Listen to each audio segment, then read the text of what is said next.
নমস্কাৰ সকলোকে স্বাগতম জনাইছোঁ মোৰ চেনেলৰ নতুন এটা ভিডিঅ'লৈ। আশা কৰিছোঁ আপোনালোক ভালে কুশলে আছে। আৰু আজি হৈছে দেওবাৰ, ডেইলি ব্লগটা আৰম্ভ কৰিছোঁ। ৰাতিপুৱা উঠা অলপ টাইম হ'ল, আধা ঘণ্টামান ওপৰ চাদতে ৰ'দ ল'লোঁ, মানে গা পা ধুই ওপৰলৈ যাওঁ যে আধা ঘণ্টামান ৰ'দটো ধুনীয়াকৈ একদম মানে লৈ আহোঁ আৰু ইমানেই ভাল লাগে, নহ'লে ঠাণ্ডা লাগি থাকে। এতিয়া পাকঘৰলৈ আহিলোঁ, আহি ড্ৰিংকছটো বনাব হ'ল। আজি আমলখি হালধি এনেকৈ ড্ৰিংকছটো বনাই ভাবিছোঁ ডেইলি ব্লগটা আৰম্ভ কৰোঁ, গতিকে চাই থাকিব। আৰু আমলখি পাউডাৰ কৰা হ'ল, তাৰপিছতে আজি অলপমান ৰস উলিয়াব লাগিছে, ঢেৰ কিবা কৰি থকা আছে। আজি বাৰু ভিডিঅ'টো মই দেখাই দিম। পাউডাৰটো বনোৱা দিন হ'ল বাৰু, কিন্তু মানে শুকাওঁতে আকৌ টাইম লাগে যে, তথাপিতো অকণমান ক্লিপ লগাই থৈছিলোঁ আৰু আপোনালোকক আজি মই ভিডিঅ'টোত বাৰু দেখাই দিম। গতিকে বলক ভিডিঅ'টো আজি আৰম্ভ কৰোঁ। আৰু এইফালে মৰ্ণিং ড্ৰিংকছটো ৰেডি কৰিছোঁ। আমলখি হালধি অকণমান জালুক আদা এনেকৈ দি মিক্স কৰিছোঁ। আৰু লগতে এইফালে ব্ৰেকফাষ্টত আজি আছে আমাৰ পুৰি আৰু মটৰ ঘুগুনি বনাম। গোটেইখিনি ৰেডি কৰি লওঁ, ৰেডি কৰি যাব লাগিব আজি বজাৰলৈ, যিহেতু আজি দেওবাৰ। 9টা বজাতে যায় এইফালে বজাৰলৈ, 9টাতে ওলাই আহিলোঁ। এতিয়া মানে বজাৰ সঁচাকৈ অট'তে ঘৰ পালোঁহেঁতেন বজাৰ কৰি। এটা বজাৰ কৰিবলৈ যাবলৈও মেকআপ তাৰ যিখন একেবাৰে। আজি বছৰটো শেষ দেওবাৰ, গম পাওঁ নাই? হয় নেকি? আজি বছৰৰ শেষ দেওবাৰ বুলি বজাৰকেইটা কৰি আহোঁ। আজি মাক কৈছে আজি বজাৰ উঠাই আনিম বোলো পাছলৈ। আজি 29 তাৰিখ ন, নে 28 তাৰিখ? আজি 28 তাৰিখ। আজি বাবুক আমাৰ ঘৰত ভাত খাবলৈ যাবে ৰাতিকে ভাত খাবলৈ কৈছে মায়ে। হয় নেকি? আজি আকৌ নখাম আমি, আকৌ নখাম আজি আমি। বাবলুৰ কাৰণে বুলি নহয়, সেই চাউল বজাৰৰ পৰা আনিছিলে, সেয়া খোৱাই নাই। সেইদিনাখনে ঘৰৰ নহে খালোঁ। আমি বা কি কৰে জানো, মাছে খোৱা কৈছে। আজি বাহিৰা তাৰ ঘৰৰ চাউল নাজানো, ঠিকে সেইটো গম পাইছোঁ বাৰু। আকৌ থাকিবা নহয়।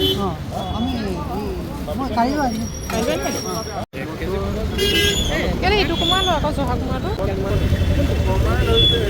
একেহে।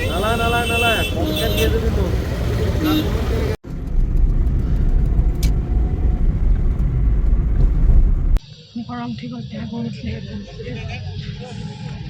ৰঙা পৰি গ'ল গৰমত। চুৱেটাৰ, মোজা, জোতা নাই আহিব, মাছ নিবলৈ আহিব নহয়, মাছ নিবলৈ আহিব। আৰু এইফালে ঘৰ আহি পালোহি। ইমানেই মানে গৰম, বাহিৰত আজি যাওঁতে চুৱেটাৰ লগাই গ'লোঁ। বিৰাট গৰম আজি বাহিৰত। আহি পেলাই এল'ভেৰা জেল অকণ লগাই দিছোঁ, গৰম উঠি আহিছে মানে। তাৰপিছতে পাচলি বজাৰ ঘৰতে আছে, অনাগৈ নাই। পাচলিখিনি দেৰিকৈ আনিমগৈ আৰু এনেকুৱা ভোক লাগিছে যাওঁতে, যিহেতু অকণমান দেৰি হৈ গ'ল, বাবলুৰ কাৰণে ৰখিবলগীয়া হৈ গ'ল, নহ'লে সোনকালে হ'লহেঁতেন। তাৰপৰা মটৰহে বনাই থৈ গৈছিলোঁ যাওঁতে, আৰু লুচিখিনি বৌ আৰু মায়ে বনালে। অকণমান বহি লৈছোঁ, বহিলৈ অকণমান লাহেকৈ খাম আৰু একদম গৰম উঠি আহিছে। তাৰপৰা মই আহি পাইছোঁ, এজন বজাৰলৈ গৈছে, মাছ আনিবলৈ কৈছে। ৰাতিকৈ আকৌ আমাৰ ঘৰত আজি নখোৱা হ'ব। বাবলুকো সেয়া মায়ে ভাত খাবলৈ মাতিছে। সেয়াই আৰু আমাৰ এইবোৰে চলি থাকে আৰু। আকৌ নখোৱা আছে ৰাতিকৈ। তাৰপিছত তেওঁ কৈছে মাছৰ বজাৰখিনি কৰিবলৈ, তেওঁ আহি লওক, আকৌ বস্তু সামৰি মেলি দেৰিকৈ আকৌ মই ভিডিঅ'টো কণ্টিনিউ কৰিম আৰু দেই। অকণমান ৰখি লওঁ, তাৰপিছত মেলাখিনি কৰি লওঁ। মাহঁত ওপৰতে আছে, বাৰীত কাম কৰি আছে। আৰু এতিয়া 12:30 বাজিলে, পাকঘৰলৈ আহিলোঁ। এজনো আহি বজাৰৰ পৰা পালেহি, মাছ আনিলে। মাছখিনি মই হালধি সানি মানে ধুই মেলি হালধি আনি থৈছোঁ, ৰাতিকৈ বনোৱা হ'ব। ৰাতিকৈ বনাম, ফ্ৰাই নকৰোঁ। তাৰপিছত মাছৰ তেল আনিছিলে, তেলকণ চাই লওঁ এতিয়া বনাওঁ নে নবনাওঁ। তেওঁক পঠিয়াইছোঁ পাচলিখিনি বোলো লৈ আনাগে ঘৰৰ পৰা। আৰু দেওবাৰ বজাৰ, সেই শাক পাচলি বজাৰ কিবাকিবি কৰা হ'ল। আৰু আহি পাকঘৰত একদম বনোৱা মেলাত লাগিছোঁ। ব্ৰেকফাষ্ট কৰি ল'লোঁ আহি। তাৰ পৰা মাছ আনিছিলে জনে, মাছৰহে তেল আছিলে নহয়, ভাবিছোঁ বেঙেনাৰ লগত জ্বলা দি তেনেকৈ, আমাৰ মানে বিৰাট প্ৰিয় হয় বেঙেনা মাছৰ তেল জ্বলা দি। আৰু লগতে বৌয়ে চব্জিখন বনালে, দাইল আছিলে, আৰু ঘৰৰে আজি পালেং শাকৰ চাটনি বনাইছিলোঁ। তো সেয়া একদম মানে ভিডিঅ' কৰা এখন আছিলে, এইফালে একদম মানে ভাত খাবৰে হৈ গ'ল আমাৰ। পালেঙৰ চাটনি, এই ঘৰৰ পালেংকেইডাল। আৰু এইফালে আবেলি টাইমত আকৌ মই ভিডিঅ'টো কণ্টিনিউ কৰিছোঁ। অথনি ভাত পানী খাই আৰু সেয়া অকণমান খোৱা মেলা হ'ল। তাৰ পৰা আজি ৰাতিকৈ বনোৱা হ'ব যিটো ছাগলী মাংস। বাবলুকো ভাত খাবলৈ মতা হৈছিলে, আৰু ইজনে মাছ ফ্ৰাই কৰি আছে। কৰিবলৈ আছে মাছৰ কাৰণে জাতিলাও কাটি আছে। মাংসত মই এতিয়া মছলা সানিম, জিৰা, জালুক, এইটো জালুক নহয়, ধনিয়া।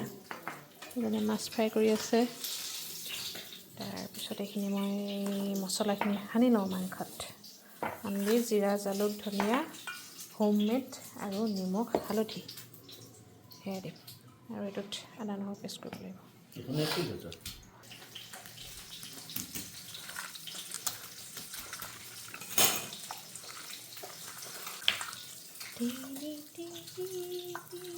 মটৰ দিম দেই, মাংসত নহয় মাছত।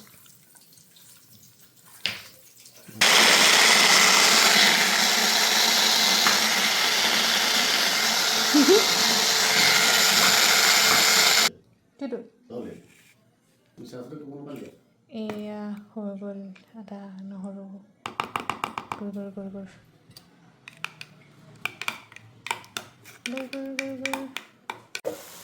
মাংসকণ অকণমান কেৰাহীত ভাজি লৈছোঁ। এইফালে জাতিলাও, ফুলকবি, বিলাহী, মাছ, মাংসত মটৰ কেইটামান দিম। মাংসকণ অকণমান কুকাৰতে বনাম বাৰু, কেৰাহীত অকণমান ভাজি লৈছোঁ। 15-20 মিনিটমান ভাজিম। তাৰপিছত কুকাৰতে চিটি 2টা বা 3টা যেটা দিওঁ আৰু দি দিম। কেৰাহীতে বনাম বুলি ভাবিছিলোঁ, কিন্তু নবনালোঁ আৰু। কেৰাহীত কিন্তু ভাজি ল'ম। মই ভাজিবলৈ মানে কেৰাহীত বেছি ভাল পাওঁ কুকাৰতকৈ। কুকাৰটোত মানে অকণমান স্পেচটো সৰু হৈ যায় যে, তো কেৰাহীখন মানে একদম ধুনীয়াকৈ আহল বহলকৈ মানে ভাজিবলৈ ভাল পাওঁ। ধুনীয়াকৈ তেলটো ওলাই যায়। কেৰাহীটো ভাল, কিন্তু মানে কুকাৰটো ভাল, কিন্তু কেৰাহীটো মই মানে বেছি ভাল পাওঁ। সেইকাৰণে কেৰাহীত ভাজি কুকাৰ দি দিম আৰু হৈ যাব। তই ওচৰলৈ তই মুখে তই চকুত হৈ কথা ক'ব লাগিব। এইখিলা তই গাড়ী ল'লি কেতিয়া বাৰু? 12 ডিচেম্বৰত গাড়ী ল'লি। আজি ডিচেম্বৰৰ কি তাৰিখ? 29 তাৰিখ নে 28 তাৰিখ? তই এতিয়ালৈকেতো গাড়ী একো এটা খোৱা নাই। গাড়ী বোলে না মাছ অকণ খুৱাইছে, না মাংস অকণমান খুৱাইছে। উল্টা আমি তাক ভাত খাবলৈ মাতিছোঁ।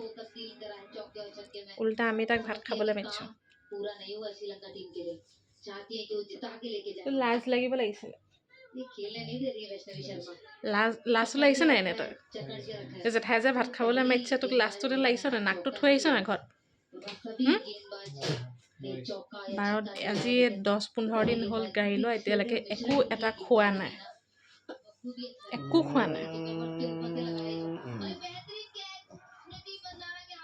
খেল জিকিলে নি? মাংস বনাই হৈ গ'ল। বৌয়ে ভাজি বনাই আছে আজি 9 চাউল। মায়ে ভাতটো উঠাই দিব। মাছৰ তৰকাৰী হৈ গ'ল। পাপৰ বনাবা নেকি? পাপৰ নবনা।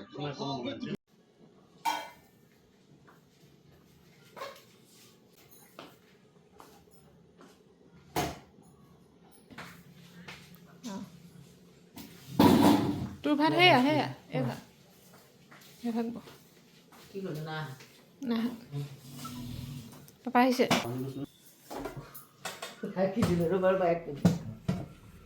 Good morning. আকৌ আজি নেক্সট ডে ভিডিঅ'টো মই কণ্টিনিউ কৰিছোঁ। ৰাতিপুৱা এতিয়া ব্ৰেকফাষ্ট কৰি মেলি আজৰি হৈ এতিয়া মই আমলখিৰ কামত লাগোঁ। এইকেইদিন মানে আমাৰ ঘৰত ইমানেই মানে আমলখিৰ কাম হৈছে ন, আজি মানে কেইদিনমানৰ পৰা আমলখিৰ মানে কি বনোৱা নাই, আচাৰ বনোৱা হ'ল, তাকো দুবিধকৈ দেখাইছিলোঁ ন ভিডিঅ'।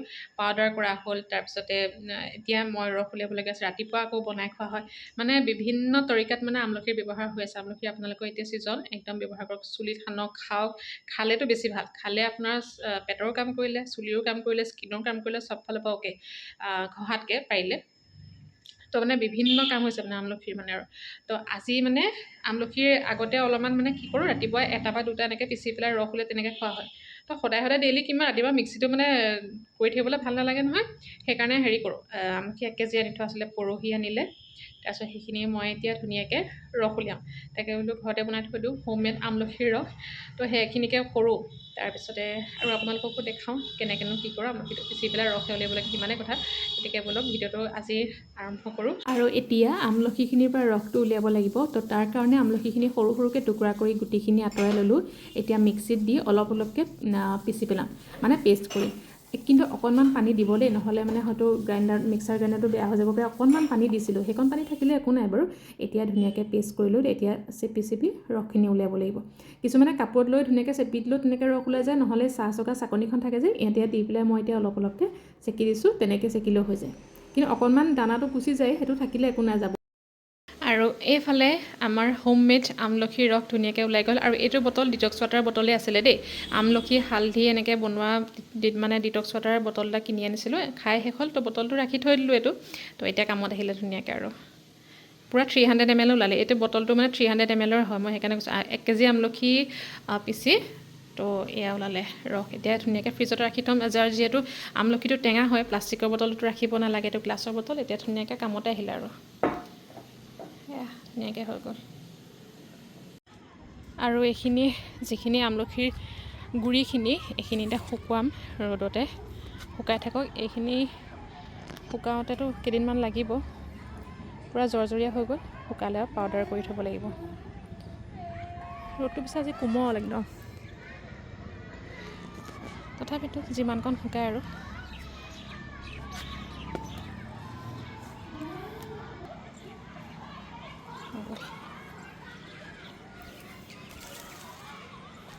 সেয়া সেইখিনি ওপৰত থৈ আহিলোঁ। ৰ'দটো আজি আকৌ ভালকৈ ওলোৱা নাই, তথাপিতো 2-3 দিন হয় এনেকৈ ৰ'দ ওলালেও পৰা মানে কাঢ়া ৰ'দটো ওলালে ভাল। টান ৰ'দটো পালে তেতিয়া 2-3 দিনতে শুকাই যায়, কিন্তু এইকেইদিন ৰ'দটো একেবাৰে কোমল যে কেইদিনমান লাগিব। তাৰপিছত যেতিয়া শুকাব সেইখিনিকে আকৌ গুড়ি কৰি থৈ দিম ধুনীয়াকৈ, মানে একোৱে পেলনি নাযায় আমলখি গুটিটোৰ বাদে। অ'কে, তেতিয়াহ'লে এতিয়া ভাতত লাগোঁ। ভাত বনাবৰ টাইম হ'ল আৰু আকৌ দেৰিকৈ বনাই মেলি লাহেকৈ লগ পাই আছোঁ। আৰু এইফালে যোগাৰ কৰা হৈছে অলপমান আমলখি গুড়ি কৰিবৰ কাৰণে। প্ৰায় 1.5 কেজিমান আমলখি ৰুকনি ৰুকি লোৱা হ'ল। ৰুকি লোৱা আমলখিখিনিৰ ৰসখিনি কিন্তু উলিয়াই দিয়া নাই দেই, ৰসটো উলিয়াই দিলেতো তাৰ যিহেতু উপকাৰিতাটো নাথাকিব, তো সেইকাৰণে ৰুকি লোৱা আমলখিখিনিতে এতিয়া মায়ে অকণমান ক'লা নিমখ দিছে, বেছি দিব নালাগে যিহেতু ক'লা নিমখটো দিলে ভাল হৈ থাকে। তো অকণমান নিমখ দি এতিয়া এইখিনি শুকাওঁতে প্ৰায় 10 দিনমান লাগিলে, আৰু সেই কৈছোঁ ন ৰসটো উলিয়াই দিয়া নাই। তো শুকাই এইফালে ধুনীয়াকৈ হৈ গ'ল প্ৰায় 10 দিনমানৰ পিছতে একদম পূৰা শুকান হৈ গ'ল। শুকাই তাৰ ৰসটো যিহেতু গাতে আছে সেইকাৰণে ৰংটো অকণমান পিংক কালাৰ নিচিনা হৈছে। তো এইখিনিতে ভালকৈ মিক্সিত গুড়ি কৰিব লাগিব। আৰু এনেদৰে আমলখি ৰাখিলে বহুত বছৰ ভাল হৈ থাকিব, মাজে মাজে এনেকৈ খাই থাকিব। আমলখি পেটৰ কাৰণে ভাল, কিমান উপকাৰ জানে। আৰু এতিয়া মিক্সিত গোটেইখিনি অলপ অলপকৈ গুড়ি কৰি এইফালে চাওকচোন বটলটোতে ভৰাই ৰাখিছোঁ, কিন্তু চিচাৰ বটলত ৰাখিব। প্লাষ্টিকৰ বটলত ৰাখিলেও ভাল হৈ থাকে, কিন্তু টেঙা বস্তু ন, সেইকাৰণে গ্লাছৰ বটলত এইফালে ধুনীয়াকৈ ৰাখি থৈছোঁ। আৰু এইফালে একেবাৰে দুপৰীয়া আকৌ মই আগৰ ভিডিঅ'টোকে কণ্টিনিউ কৰিছোঁ, কাৰণ আমলখি গুড়িখিনি কেইদিনমানৰ আগতে বনোৱা হ'ল, যিহেতু সেইদিনা মই ভিডিঅ' কৰা নাছিলোঁ। আপোনালোকৰ লগত ভাবিলোঁ ভিডিঅ'টো শ্বেয়াৰ কৰোঁ। আৰু তেনেকৈ আমলখি ৰাখি ৰাতিপুৱা 1 চামুচ পানীত মিহলি কৰি নাইবা মাজে সময়ে এনেই খাই থাকিব পাৰে। আৰু এইফালে লৈছোঁ চুকা শাক অলপমান। চুকা শাক মই এতিয়া বনাম মাছৰ লগত। চুকা শাকটো আচলতে মাছৰ লগত খায়ে বেছি ভাল লাগে, যিহেতু টেঙা শাকটো। আৰু দুপৰীয়া ভাত সাজ এইফালে ৰেডি কৰিব হৈছে। আৰু এইফালে ভাঙন মাছৰ লগত চুকা শাক আৰু মচুৰ দাইল দিয়া শাকৰ জোলকণ ৰেডি হৈ গ'ল, আৰু লগতে ভাজি এখন বনালে, চাটনি বনালে। তো আজিৰ ভিডিঅ'টো ভাবিছোঁ ইমানতে সমাপ্ত কৰি দিওঁ। লগ পাম অন্য এটা ভিডিঅ'ত। আজিলৈ আহিছোঁ, টাটা বাই বাই।